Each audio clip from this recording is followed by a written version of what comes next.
শুভ সন্ধ্যা বন্ধুরা, আজ হলো 20 ফেব্রুয়ারি, 7 ফাল্গুন, শুক্রবার। আজকের সন্ধ্যার বিশেষ বিশেষ খবরগুলি হলো: আগামী 14 মার্চ শিলচরে ফ্লাইওভারের শিলান্যাস করবেন প্রধানমন্ত্রী নরেন্দ্র মোদী। সেদিনই প্রধানমন্ত্রী শিলান্যাস করবেন 5 গ্রাম বরাপানি হাই স্পিড করিডোরের। আজ বরাকে সে ঘোষণা মুখ্যমন্ত্রী হিমন্ত বিশ্ব শর্মার। বরাকের বহু বিজেপি বিধায়কের টিকিট কাটা যাবে। বিধানসভা নির্বাচনে যে ভালো কাজ করেছে সেই বিধায়কের টিকিট পাবেন।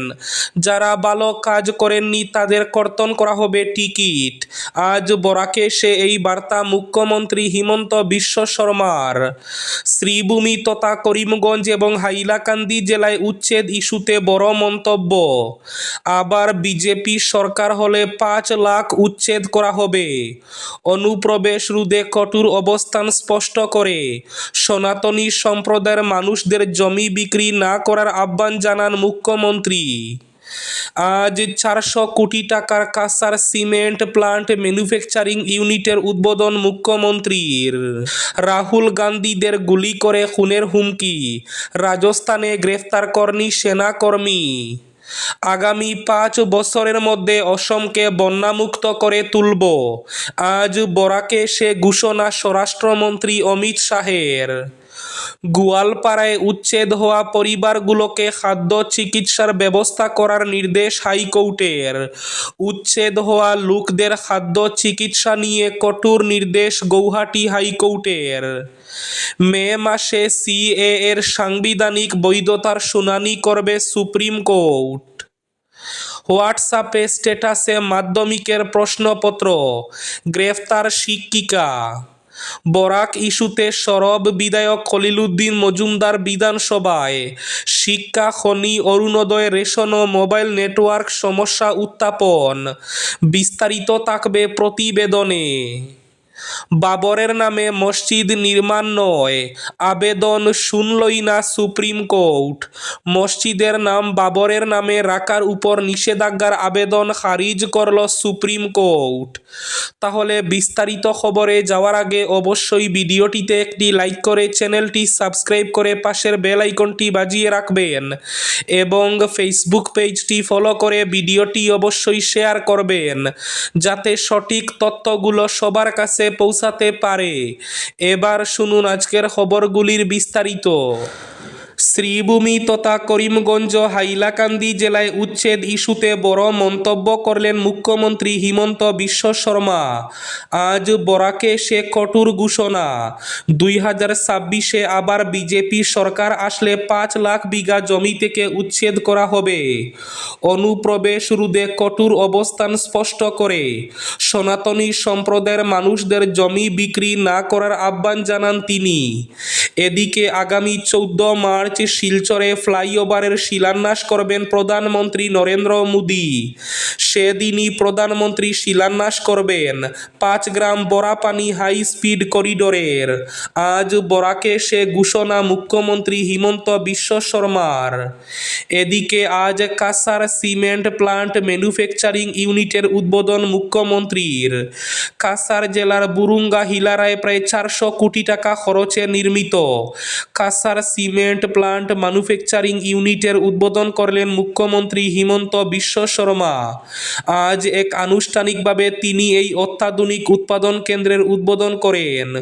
উদ্বোধনী অনুষ্ঠানের পর সংবাদ মাধ্যমের সঙ্গে কথা বলতে গিয়ে মুখ্যমন্ত্রী জানান, এই শিল্প প্রতিষ্ঠান চালু হওয়ায় বরাক উপত্যকার অর্থনৈতিক উন্নয়ন ত্বরান্বিত হবে এবং বহু মানুষের কর্মসংস্থানের সুযোগ হবে। তিনি বলেন, 400 কোটি টাকার এই বিনিয়োগ অঞ্চলের শিল্প মানচিত্রে নতুন দিগন্ত উন্মোচন করবে। এছাড়াও মুখ্যমন্ত্রী ঘোষণা করেন, আগামী 14 মার্চ শিলচরে একটি গুরুত্বপূর্ণ ফ্লাইওভারের শিলান্যাস করবেন প্রধানমন্ত্রী নরেন্দ্র মোদী। একই দিনে 5 গ্রাম বরাপানি হাই স্পিড করিডোরের শিলান্যাস করবেন প্রধানমন্ত্রী নরেন্দ্র মোদী। বাবরের নামে মসজিদ নির্মাণ নয়, আবেদন শুনলই না সুপ্রিম কোর্ট। মসজিদের নাম বাবরের নামে রাখার উপর নিষেধাজ্ঞার আবেদন আজ খারিজ করল সুপ্রিম কোর্ট। মুঘল সম্রাট বাবর বা বাবরি মসজিদের নামে কোনো মসজিদ বা ধর্মীয় নির্মাণ বা নামকরণ নিষিদ্ধ করার আবেদন আজ খারিজ করে দিল সুপ্রিম কোর্ট। বিচারপতি বিক্রম নাথ এবং সন্দীপ মেহতার ডিভিশন বেঞ্চ আবেদনটি গ্রহণ করতে অস্বীকার করে। এরপরই আবেদনকারীর আইনজীবী আবেদনটি প্রত্যাহার করে নেন। সম্প্রতি মুর্শিদাবাদে বাবরি মসজিদের আদলে একটি মসজিদ নির্মাণের ঘোষণা দিয়ে বিতর্কের সৃষ্টি করেছিলেন তৃণমূল কংগ্রেসের প্রাক্তন সদস্য তথা বিধায়ক হুমায়ুন কবির।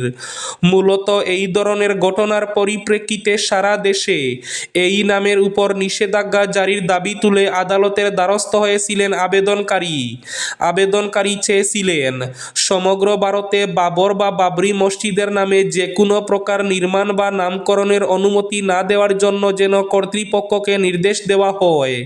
তবে শীর্ষ আদালত এই মামলাটি গ্রহণে কোনো আগ্রহ না দেখানোয় আবেদনকারী শেষ পর্যন্ত পিটিশনটি প্রত্যাহার করে নেন। ফলে মামলাটি খারিজ হয়ে যায়।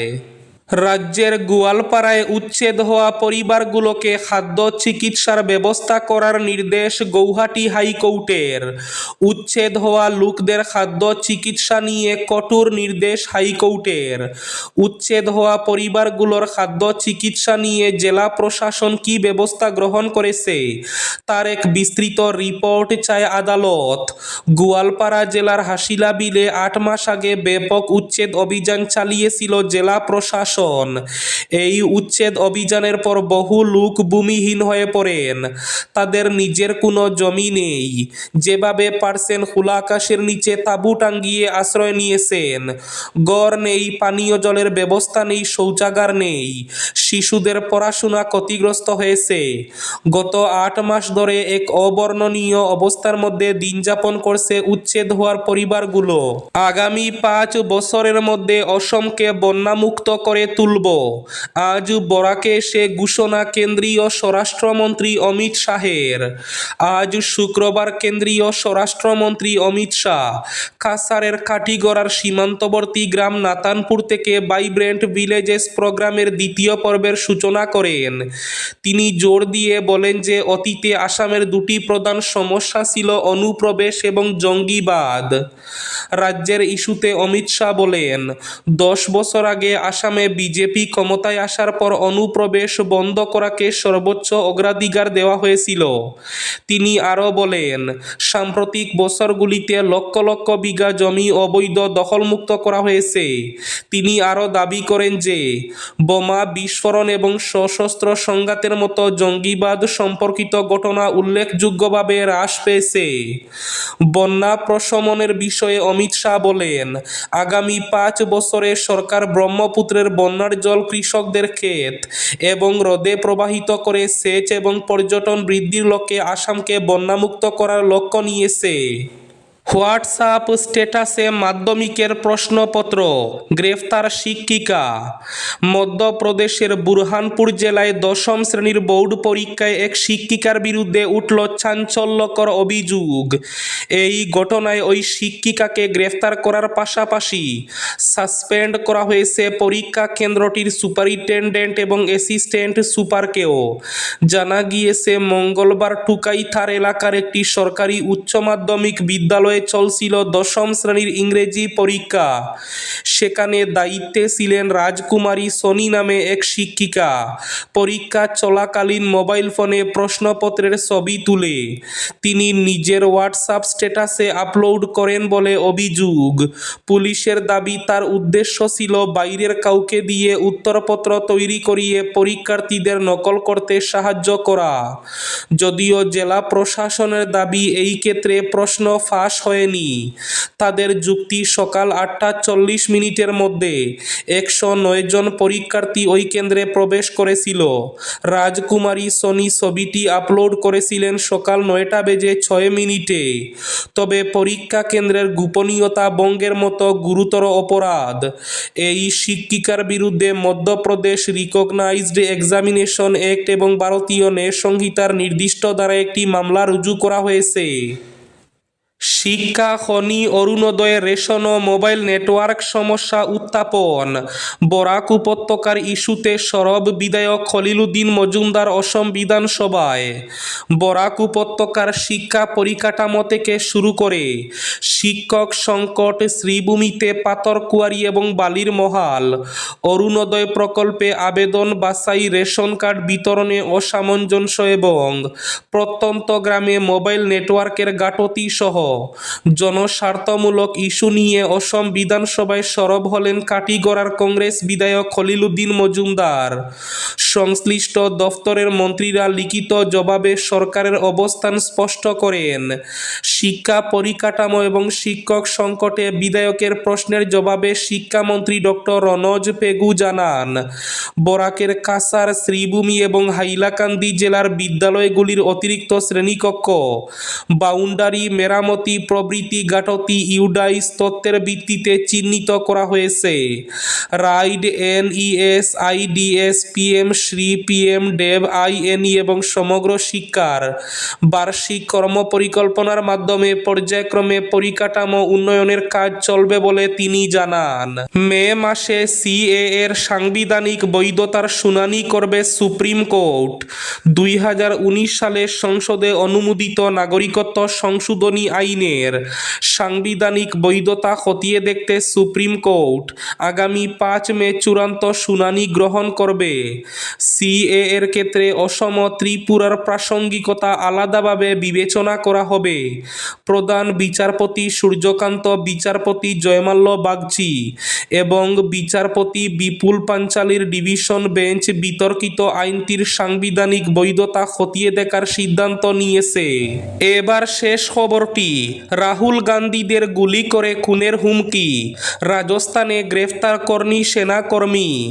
লোকসভার অধ্যক্ষ ওম বিড়লাকে অপমান করা হয়েছে অধিবেশন চলাকালীন। এই অভিযোগ তুলে কংগ্রেস নেতা রাহুল গান্ধী সহ 25 বিরোধী সাংসদকে একে একে গুলি করে খুনের হুমকি দিয়ে গ্রেফতার কর্মী সেনার এক নেতা। রাজস্থানের কোটা থেকে রাজ সিং নামে ওই যুবককে বৃহস্পতিবার আটক করা হয়েছে। প্রসঙ্গত, ওম বিড়লাও কোটা লোকসভা কেন্দ্র থেকে সাংসদ।